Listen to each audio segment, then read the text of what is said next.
Hello, and welcome to Colonel O'Truth's Miniature Issues. In today's episode, I'm completing Lyccium House, the first board in the Vellicia project. I'm starting with the stairs that lead down under the front of the building, and for these I've got some little plastic trays. These will form glass canopies above the steps themselves. There's some planning to do, and I won't necessarily stick to all of this. You'll see some changes as I go through this process. But eventually the stairs will be in, and I'll texture the ground and walls around this house, and Lyccium House will be finished. I'll start by cutting the basic shapes from 5mm foam board, and make sure everything fits nicely into the rest of the model.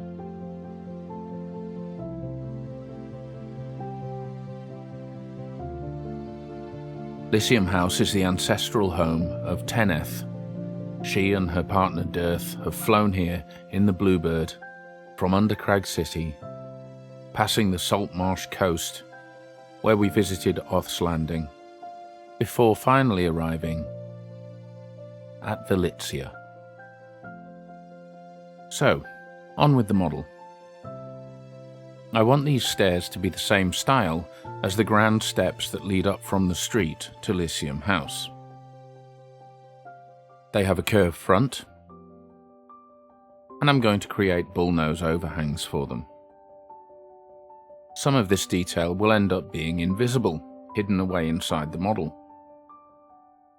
I'm adding the details anyway, because you never really know what angle you're going to be able to see things from until the model is finished. Also, when viewing the model, I want the light and consequently the shadows to fall the right way, if that makes any sense. So I'm following the same process as I took for the front of the building. I've glued my step onto thin card. I've laid my wire in front to create the overhang, and now I'm carving the shapes of the paving stones.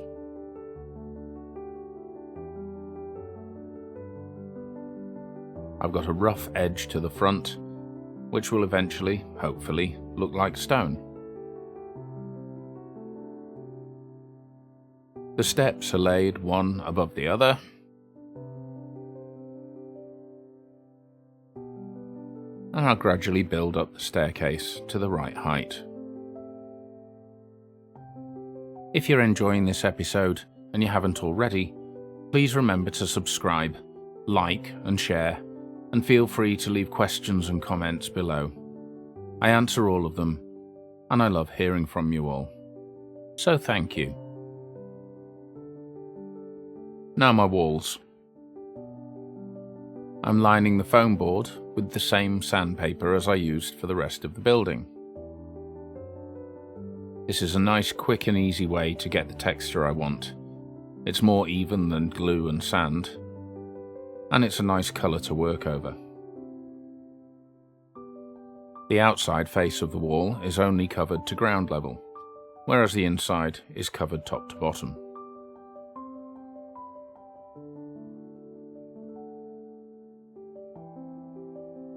Back to my steps. Watered down PVA, in this case from a dirty paintbrush, but it doesn't matter. All over the piece.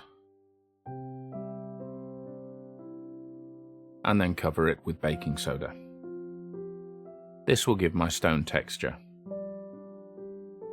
Make sure it's well coated, shake it off, immediately brush off the surplus with a soft dry brush, and leave it to dry.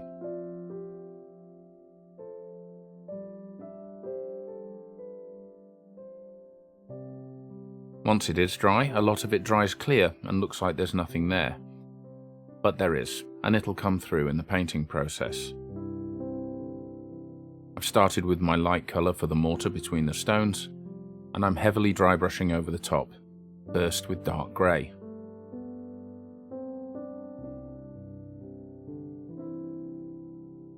Then light grey.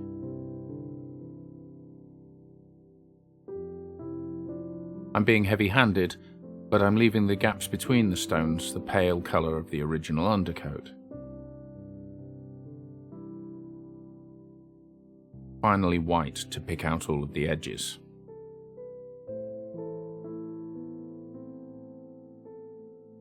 With the steps done, I can think about the structure of the space. I need an end wall with a door in it. For the wooden door, I'm taking a piece of thin card, coating it with PVA, and I'll glue this to a sheet of balsa wood. This means I can work with the balsa wood without splitting it.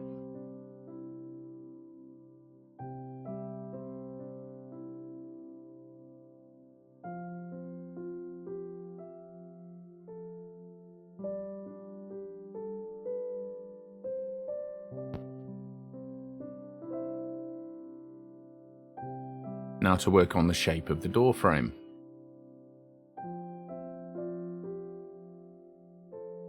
The little lady with a crossbow there helps me to keep my scale right.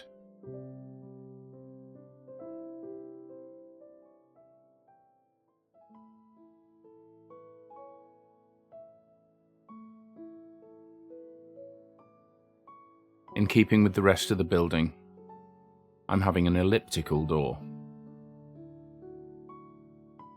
That's not bad.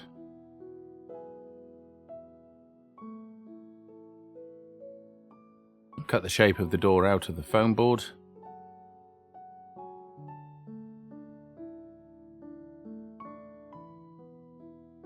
And think about stonework. I've sketched my stonework onto the foam board and then recreated it on thick card.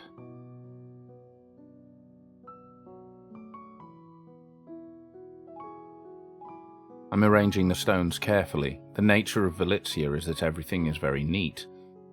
Whereas with Undercrag City, I deliberately did a lot of things by eye and by hand, so that they had a rough look to them.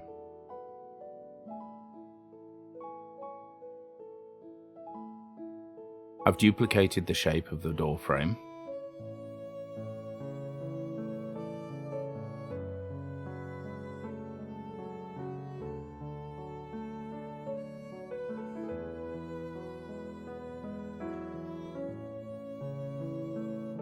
And I'll start carving out my stones.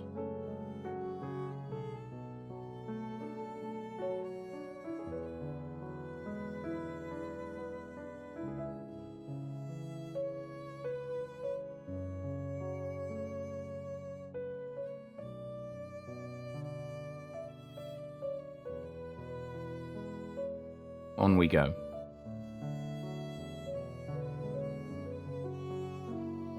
For the empty space between the stones, I'm going to add sand as a texture. I know I said earlier that the sandpaper was a better, more even texture, but in this case I don't want the extra layer of paper between the stonework and the back wall. It'll show in the door frame.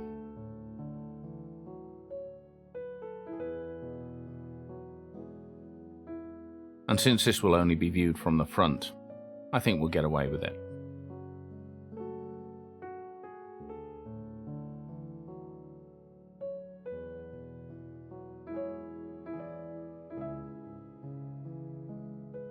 Now my raised stonework gets the same treatment as the steps. Slightly watered down PVA and plenty of baking soda.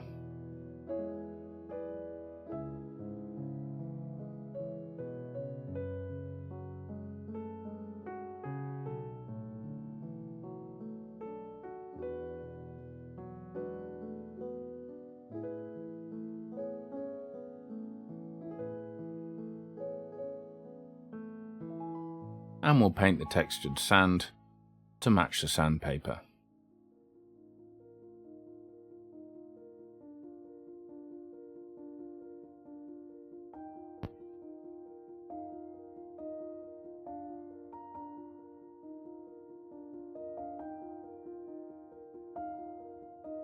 Now a similar approach for the stonework on the walls.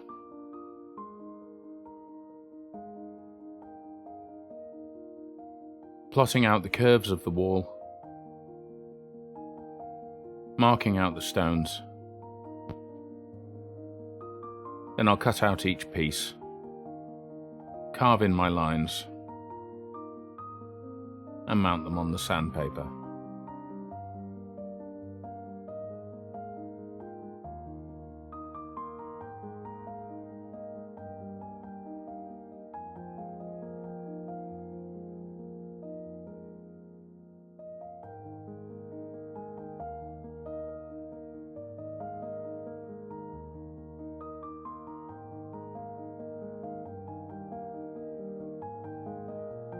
They've had the baking soda treatment, and I'm just tidying up the edge.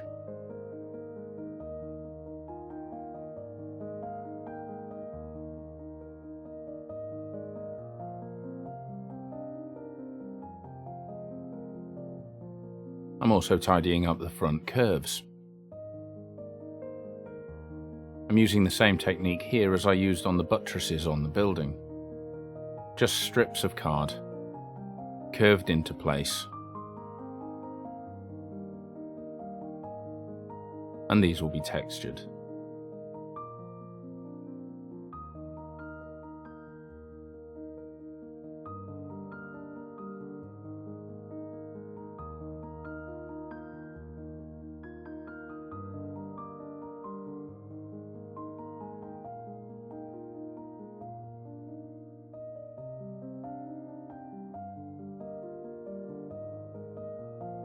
Making sure it all fits neatly together.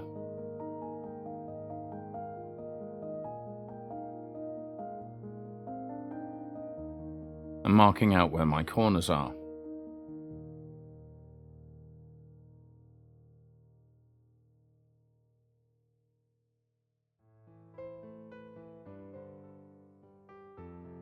I've got some little washers that I've painted with copper and green ink.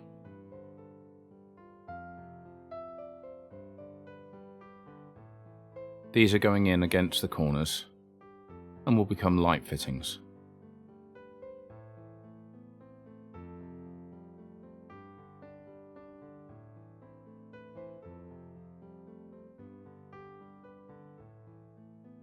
Then it's time to move on to painting the stonework.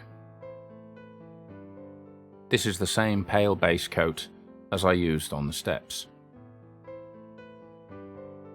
And if you've been watching this series, you've seen this before. While that's drying, back to my lights.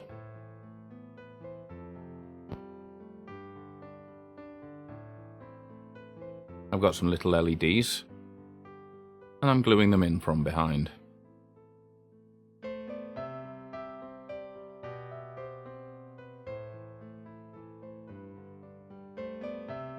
A couple of dabs of super glue should do the trick.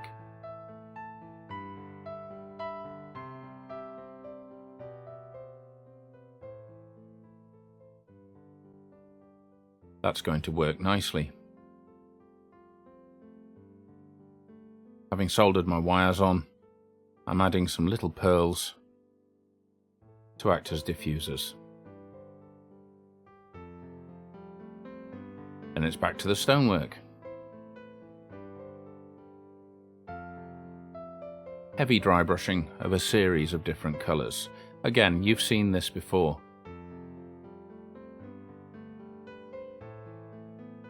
As you can see, these techniques are very simple and relatively quick.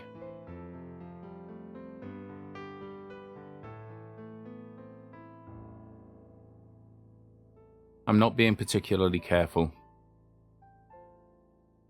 and when mistakes do happen, they're easy to correct. I very rarely throw things away when I make a mistake. Usually they can be fixed.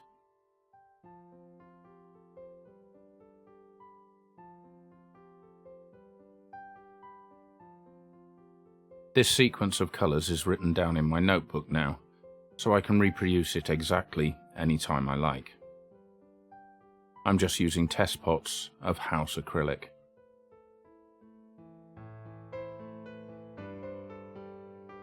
Then it's back to colouring the walls.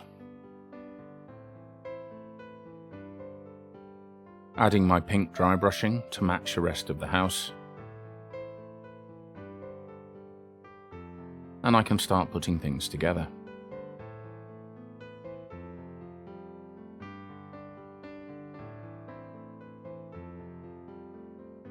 Plenty of PVA.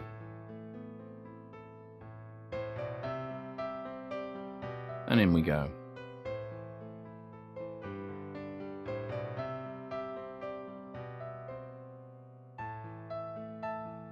I'm going to hold all of this nice and square with some pins.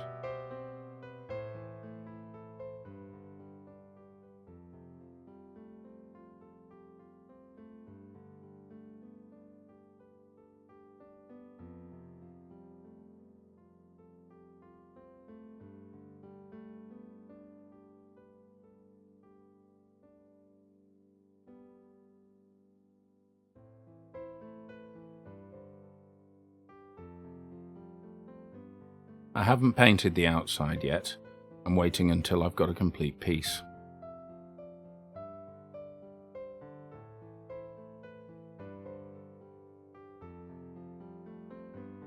Now that the walls have all been joined together, I'm adding more detailing in the form of simple strips of card to hide the joins. Starting at the front, I'll work my way around.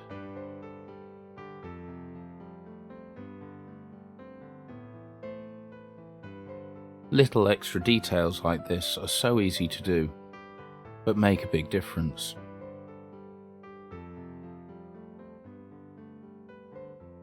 These strips are slightly narrower than the strip underneath. And now a third layer.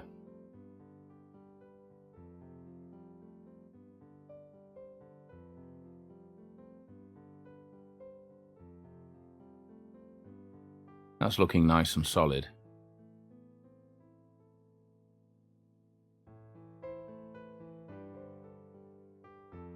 I want to fill the joins between the various pieces with a little bit of baking soda. I'm not going to try to get in there and paint this. It'll dry relatively clear, and I'll be adding a dirty wash later that should stain it nicely.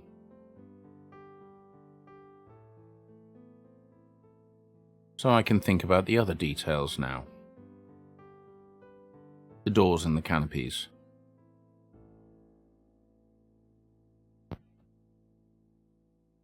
Let's start with the doors.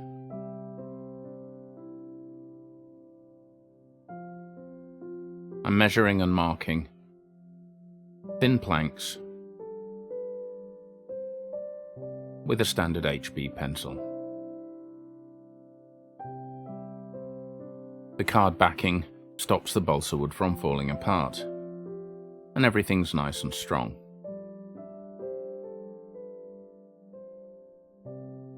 Now I'll paint them to match the doors of the main house, starting with a grey ink wash.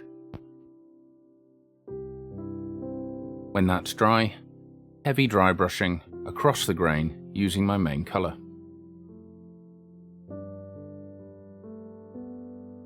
And then a slightly paler colour for highlighting.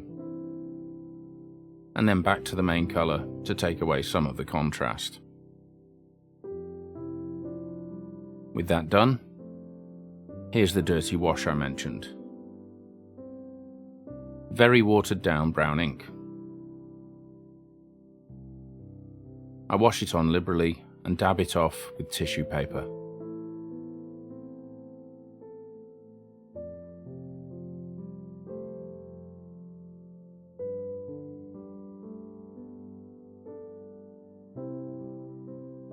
Just adds a bit of weathering.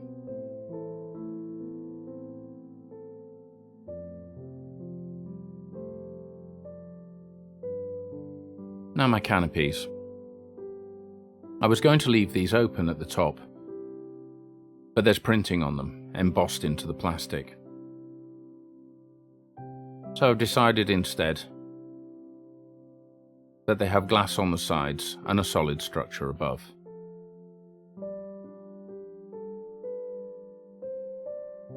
I'd just like to make it a bit more interesting than rectangles, and in keeping with the rest of Lyccium House, ellipses seem the way to go.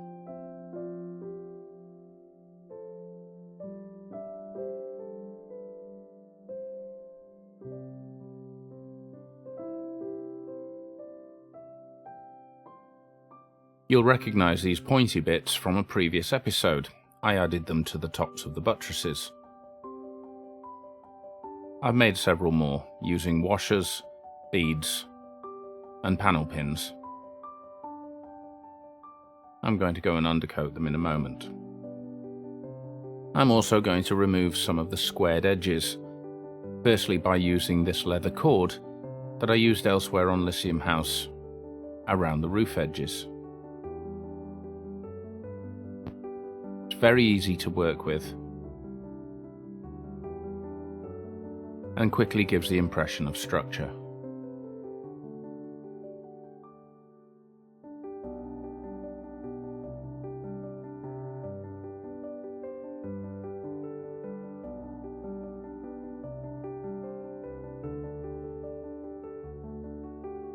I'll work all the way around, creating a frame.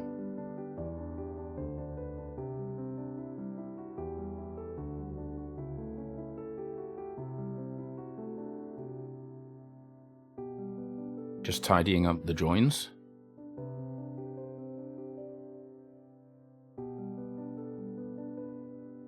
And some tiny strips of black card on the inside to complete the impression of a solid structure.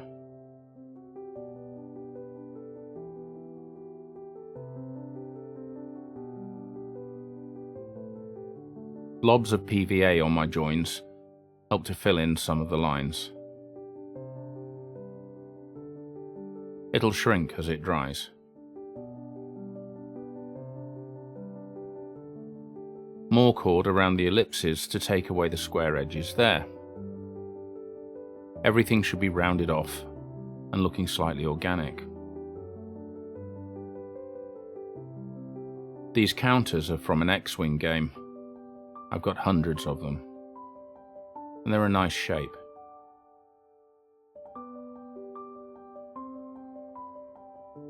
More washers and pointy bits.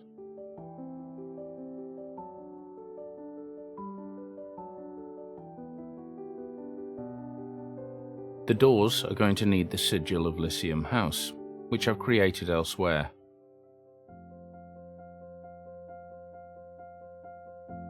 And for those of you who've asked about scale, here you can see one building of Vellicia against Undercrag City. I'm working at two very different scales. People from Vellicia are not giants.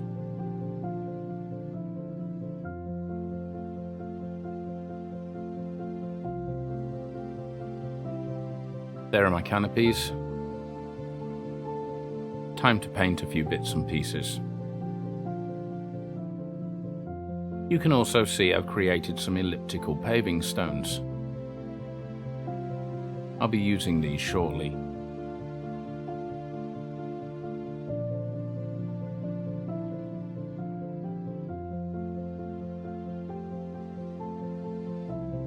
Plenty of copper paint.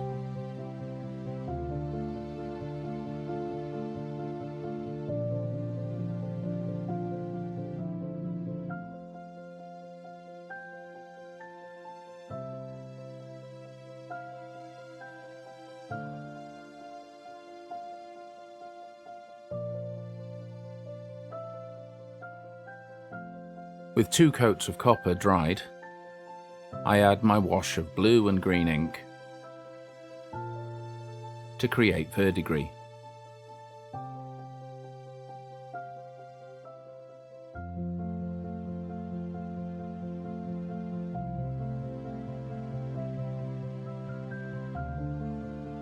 And a touch on the inside, not that it will ever be visible.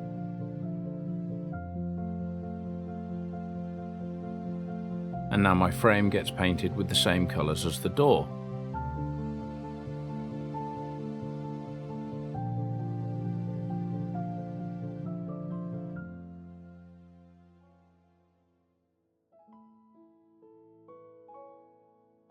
My sigils have also been verdigrised.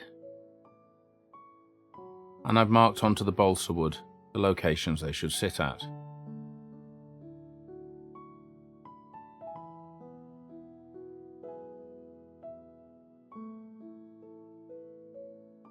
And I need some door handles as well.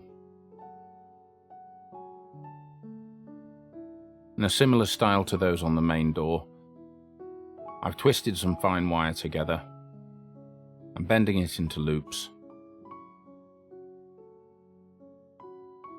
mounting it against a piece of black card,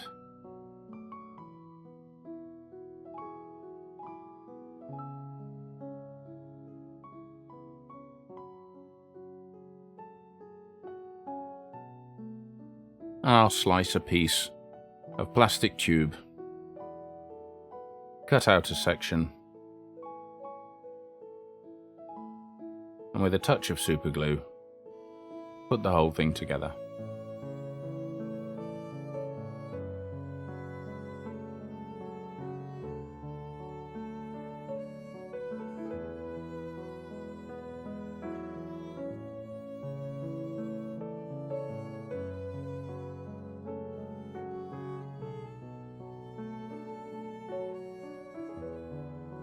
No need to undercoat these, I'm just painting them straight away.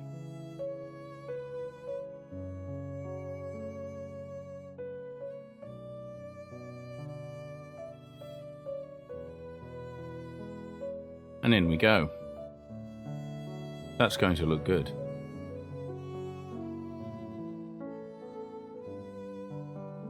Finally, I can add my canopies.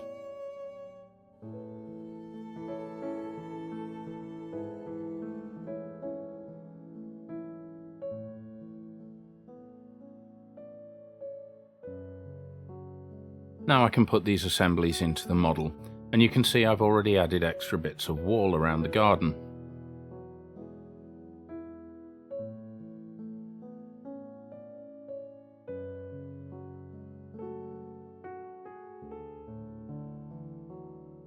And this is where my elliptical pavers come in.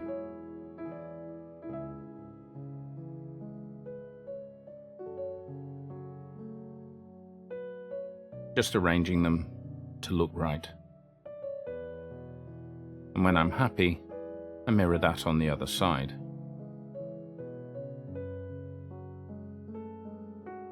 I've completed the walls around the rest of the model in exactly the same way as all of the other walls, just card with stonework scored in and baking soda. This gives me all of my various retaining walls. There's a section to the back of the building at street level where there's more paving stones. This will line up with the next board, although I'm not sure what I'm going to do there yet. These new sections of wall get the same sandstone paint treatment.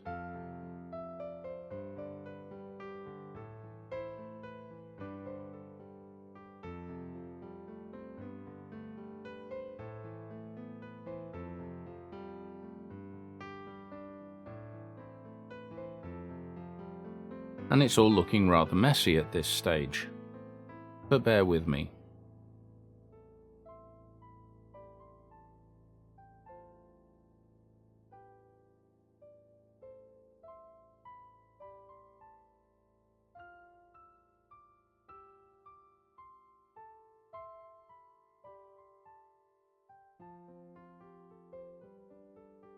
I'm filling some gaps and building up a little bit of ground using red dash clay and PVA glue.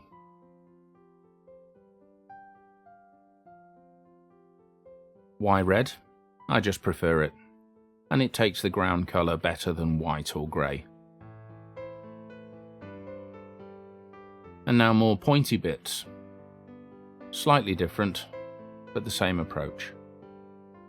Little steel nuts, panel pins, and diamond-shaped beads in 2 different sizes.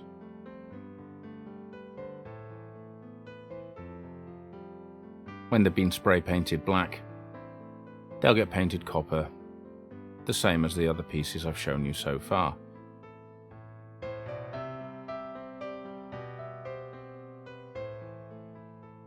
Now I need to cap the top of my walls, and I'm going to use grey stone for this, the same as the street and steps.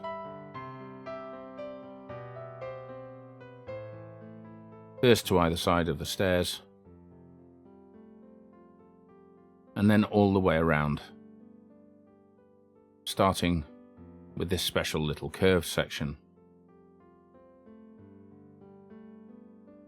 Dobs of superglue at the two ends just to hold them down while the PVA dries.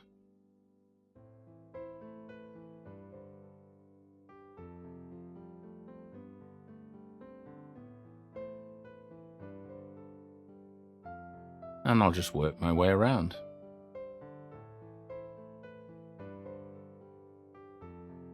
With everything in place, I can start adding my little spikes. Evenly spaced all the way around the walls.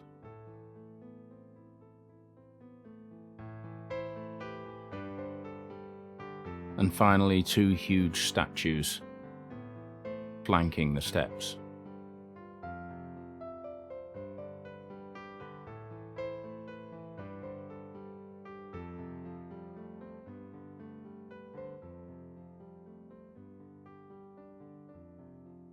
My brown wash as before to weather things now that it's all together.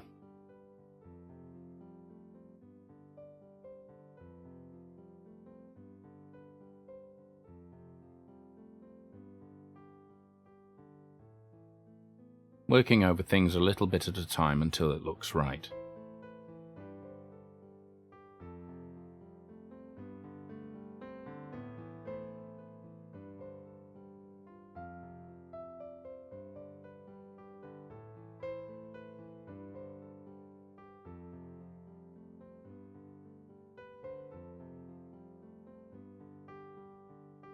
And at last, it's time to texture the ground. I've painted all of the grounds brown. I'm coating them generously, a section at a time, with PVA, and sprinkling them with sand.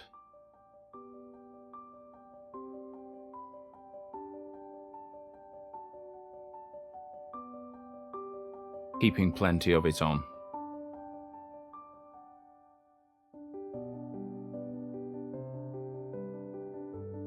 This is builder's sand, so it's very fine and very even.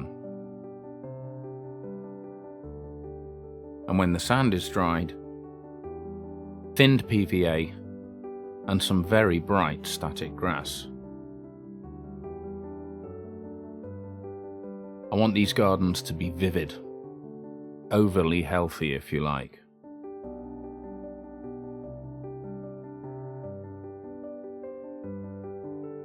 With the whole model done, time to add a few finishing touches with some pink flowers in keeping with the colours of Lyccium House.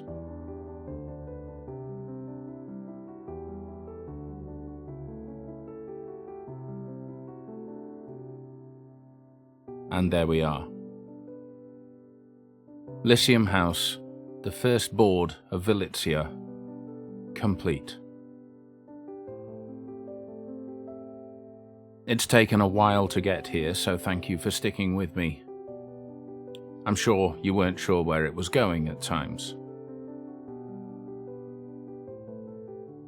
I'm very happy with this as a start for Vellicia, but I'm going to take a step back, do a couple of other things elsewhere in the world of Undercrag City, before I come back and start on the second board. I've got plenty of ideas already. As always, please tell me what you think, leave questions and comments down below, and I'll answer all of them. I'll be back very soon with something new, but in the meantime, I hope you've enjoyed this episode, and I hope to see you next time. Bye for now.